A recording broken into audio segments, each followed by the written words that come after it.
In 1984, a seasoned skier drove into the frozen wilderness. He parked his car, left the engine running, and walked away into sub-zero temperatures without his survival gear. When searchers found the vehicle, the engine was still warm, but the driver was gone, and he would never be seen again. It was supposed to be a normal outing, an experienced skier heading into terrain he understood well. He packed high-end equipment, thermal layers, emergency supplies, enough to survive brutal winter conditions. But something changed. When his vehicle was discovered, it was positioned neatly off the road. The headlights were off. The engine had recently been running. The keys were still inside.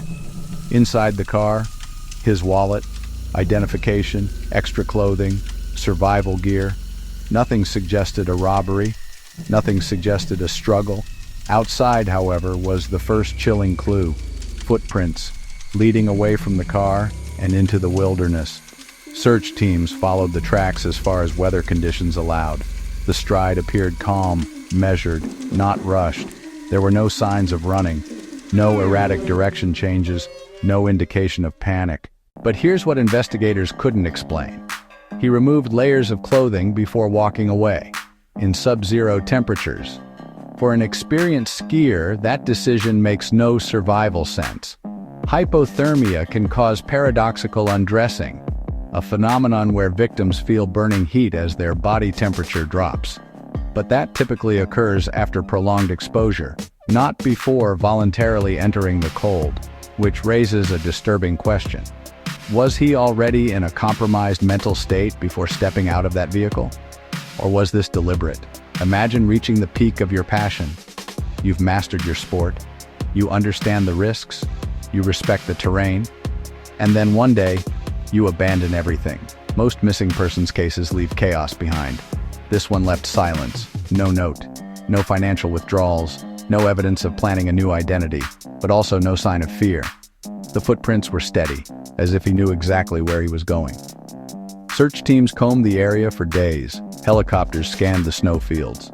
Volunteers searched tree lines. Thermal imaging was used where possible. Nothing. No body. No discarded equipment. No secondary tracks. No sign he tried to come back.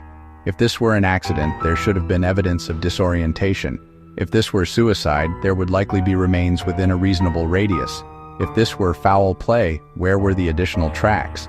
Instead, investigators were left with one haunting possibility. He walked away by choice.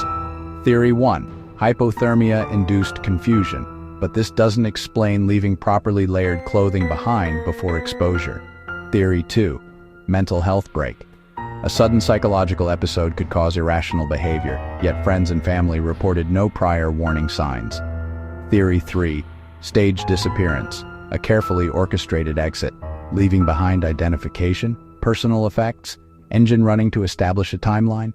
If someone wanted to disappear in 1984, the wilderness would be the perfect place to erase your tracks. But to pull that off, you would need preparation. And investigators found no evidence of planning, which leads to the theory few want to consider, that something happened after he stepped into those trees, something that left no trace. The deeper you examine this case, the stranger it becomes, because the most important question isn't why he walked away, it's why he never came back.